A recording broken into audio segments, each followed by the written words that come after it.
Good evening mga ka-guys, good evening mga kasari. Update lang si Kuya AG guys. Dahil may nagtanong sa mga luma kong vlogs, bagong ano ito guys, bagong comment nabasa ni Kuya AG.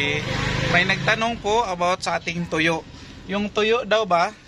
Marami akong tuyo guys. Actually meron pa akong hindi pa nakabalot doon. Pero ilan na lang yon kasi nabalot na din pala ni Mami Ian na kamot. Kasi ang nauna kong balot itong mga mabilis lang mabalot, and after nito, after ng aking shout out Miss Indy. And balik tayo guys sa tuyo. Yung tuyo kasi may mga luma akong vlog nito, and may nangukay siguro guys sa lumang vlog ni Kuya AG, and may nagtanong, pwede pa daw bang kainin yung tuyo kahit 1 month na? Actually guys, wala pong nakalagay na expiration ang tuyo. Kasi pag na ano mo lang siya, na store mo lang siya ng maayos, hindi po siya nasisira kaagad. Ayan po, so hindi po siya nasisira kaagad pag na-store mo lang ng maayos ang mga tuyo. And actually, pag hindi pa po siya inaamag or hindi pa po na o pasintabi lang sa mga baka may kumakain, hanggat wala pang uod ang tuyo guys, pwede mo pang kainin. Actually, yung iba po is mas gusto nila yung may uod.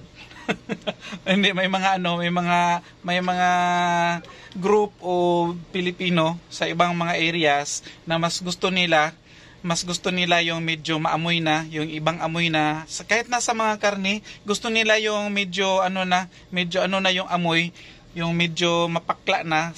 Yun daw ang pinakamasarap pag may mapakla-pakla na at saka may uod-uod na. Pero si Kuya AG guys, hindi ko makain ng may uod ha. And balik lang ako doon sa nagtanong, isang kasari siguro natin yun, hindi ko lang maano yung pangalan niya, na pwede pa daw ba kainin ang tuyo kahit 1 month na. Hindi po nasisira kaagad ang tuyo guys, wala siyang expiration as long as maano pa yung kanyang maayos yung pagka-store at saka hindi siya basa. Dahil pag basa-basa or mamasa-masa siya, mabilis siyang masisira, magkaamag at prone siya sa uod.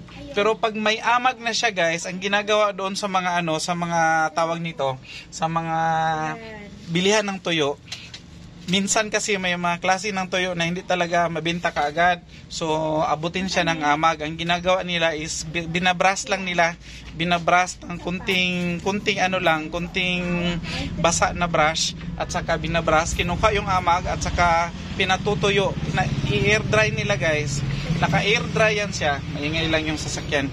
Naka-air dry siya para po bumalik siya sa kanyang dating anyo, yung kanyang anyo na maganda. So mabenta pa rin. Pero si Kuya AG guys, dahil alam ko na ang kalakaran sa mga bilihan ng tuyo, namimili talaga ako ng mga magagandang klaseng tuyo na bago talaga, yung galing sa kanilang chiller. Kasi may mga yan sila doon, may mga storage facility sila para para mapanatiling fresh yung kanilang mga tuyo na benta. So suki ko na rin sila. Shout out sa aking mga suki sa tuyo diyan sa Lazada, sa TBT dahil doon ako namimili ng mga tuyo. And hindi ko sinasabi guys na yung mga inaamag ginagawa ni TBT na ganon. May nakita lang ako doon guys, mga ilang bilihan ng tuyo na yun ang ginagawa. Sayang din naman kasi mabenta pa yon, kahit na hindi nila ibenta doon sa original price, ibenta lang nila doon sa kung magkano, medyo mababa. May namimili din kasi. Yung iba kasi guys, binibili nila kahit na yung mga putol-putol na at saka lumang tuyo na, dahil hinahalo nila yan sa mga tawag nito, mga feeds, yung pagkain ng baboy, pagkain o basta ginahalo nila sa feeds yung mga tuyo. Ginigiling nila yan, hinahalo sa feeds para gawing pagkain ng baboy. So mabenta pa rin. So hindi problema. And doon sa nagtanong na 1 month na yung tuyo niya, okay lang, makain pa yon. As long as sabi ni Kuya AG is hindi pa siya hindi pa siya wala pa siyang uod at saka wala pa siyang amag. At kung may amag na siya, pwede mo siyang hugasan at saka iprito mo lang. Iprito mo lang and para makain mo pa. Sayang, mahal ang tuyo, guys. Mahal ang ang kapital ng tuyo. Mahal pa sa isda na presko. So yun po yung yung advice ni Kuya AJ at saka doon sa mga sa mga magtatanong about sa preservation ng tuyo, hindi naman nagtatagal kasi ang tuyo ni Kuya AJ. Malayo na yung mahaba na yung 1 month na hindi maubos ang tuyo ko. At hindi rin namimili si Kuya AJ ng kahon-kahon na tuyo. Namimili lang ako ng mga kilo-kilo at saka doon sa mga mabibentang klaseng tuyo, yun ang dinadamihan ko. Meron pala akong bagong tuyo, guys, ito, si Katambak. At saka minsan si Katambak is tinatawag nila itong anupin. Kunin ko lang. Ayan.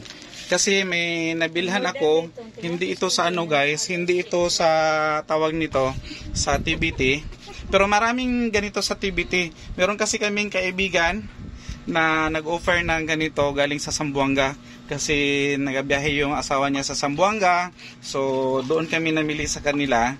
Medyo mura kasi hindi na dumaan sa Uyanggurin, so namili si Kuya AJ ng 3 kilo and pangalawang batch na ito dahil yung unang batch is naubos na and mga yun, mga 3 kilos din. Marami yung 3 kilos niya, guys, dahil siya, yung tuyong-tuyo. Pero bago siya hindi siya yung masin-asin na. Tuyong-tuyo siya at saka magaan. Yun ang maganda sa sa tawag nito, sa tuyo. Pag medyo tuyo siya masyado, marami na ang 1 kilo. So ito yung anupin namin or katambak. Ayan po. So bago ito. And mura lang ang kuha ni Kuya AJ. So medyo kikita tayo nito ng malaki. Ayan po. So yan lang muna, guys, ang konting update ni Kuya AJ about sa nagtanong sa ating tuyo. Kung pwede pa daw ba, kung naging abot na ng 1 month yung kanyang panindang tuyo. At saka doon sa mga hindi pa nakapag-venture magbenta ng tuyo, try nyo magbenta ng tuyo dahil mabenta si tuyo at saka pwede mo siyang i-repack ng tingi-tingi para mabilis mabenta. Pero depende pa rin, guys, sa area dahil sa sa area nila Sis Rose sa Jinsan kasi kilala si Jinsan na marami talagang tuyo doon. So kung ikaw nagbebenta ng patingi-tingi, medyo hindi siya kakagatin ng mga customers dahil nagsawa na yung mga tao sa tuyo sa Jinsan. So ang ibang mga tuyo pala dito sa Davao is galing din sa Jinsan. So yan na lang muna, guys, ang update ni Kuya AJ. And that's all for today. Bye bye for now.